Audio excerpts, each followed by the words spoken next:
कर रहे हैं शुक्र शनिचर, शुक्र शनिचर।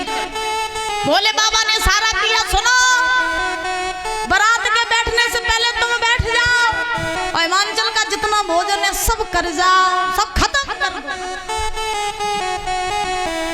शुक्र शनिचर बैठ गए पंक्ति लगाए कि हिमांचल बोले क्या कर रहे हो, जब सब बैठे तब तुम बैठ जाइयो। शुक्र शनिचर बोले नहीं नहीं नहीं, पहले भोजन हमें करवाओ, बाद में सबको कराइए, पहले भोजन हमें कराओ। अब हिमांचल बोले इसका मतलब बहुत भूखे हो, बोले हाँ बहुत भूखे हैं। पंक्ति लगा दी, शुक्र शनिचर को बैठाल दिया। बैठालने के बाद में जो सेवक रहे सो पत्तल लेके आए, शुक्र शनिचर के सामने पत्तल डाल दी।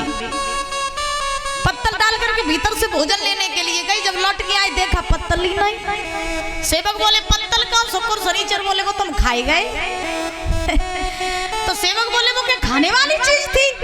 अब शुक्र शनिचर बोले भैया जे मेरे कैलाश पर्वत पे ऐसा आइटम मिलता ही ना तो इस वजह से हमने खाए, हमने जानी खाए वाली चीज है हमने खाए गए।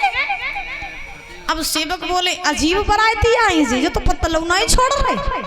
दूसरी पत्तल डाली, डाल करके भोजन परोसा। अब शुक्र शनिचर ने भोजन किया।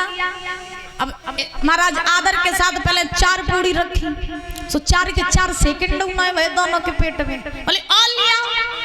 अब सेवक ऑल लेके आए, वो भी रख दी, परोस दी, बोले ऑल लिया।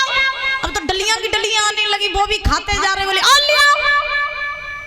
अब सेवक सोचने लगे हमें जब लगा कि पता नहीं कब के भूखे आए, आज सब भंडार खत्म करें दे रहे।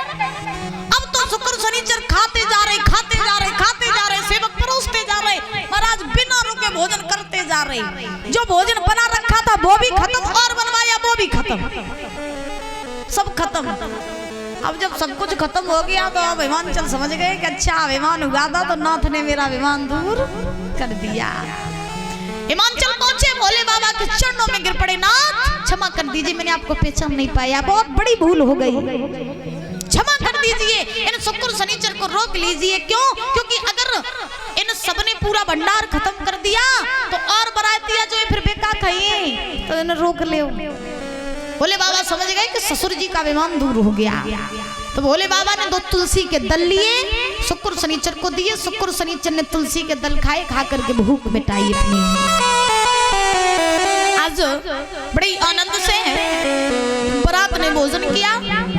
करने के बाद श्री सुखदेव जी समझा रहे हैं राजन परीक्षित, आज पार्वती का विवाह भोले बाबा के साथ में बड़े हर्षोल्लास के साथ हुआ। 7 भामरे पड़ी और भामरे पड़ने के बाद में आज विवाह जब हुआ, देवी देवताओं ने पुष्पों की वर्षा की। पार्वती के साथ विवाह करके भोले बाबा आज कैलाश पर्वत पर आए और कैलाश पर्वत पर आकर के बड़े आनंद से अपना जीवन यापन करने लगे। बोलिए भोलेनाथ की, बोलिए पार्वती मैया की। विवाह करके जब आए तो बड़े आनंद से अपना जीवन यापन करने लगे। धीरे धीरे समय व्यतीत हुआ, पार्वती के गर्भ से एक बालक ने जन्म लिया जिनका नाम पड़ा कार्तिकेय, और उन्हीं कार्तिकेय के द्वारा उस तारक राक्षस का वध हुआ। तारक राक्षस का वध हुआ होने के बाद में आज महाराज पार्वती भोले बाबा बड़े आनंद से कैलाश पर्वत पे अपना जीवन यापन कर रहे हैं। श्री सुखदेव जी समझा रहे हैं राजन परीक्षित, इस प्रकार से भोले बाबा का विवाह मैया पार्वती के साथ में संपन्न हुआ और होने के बाद में उस तारक राक्षस का भी वध हुआ। और इसी के साथ साथ समय भी ज्यादा हो रहा है, तो ताली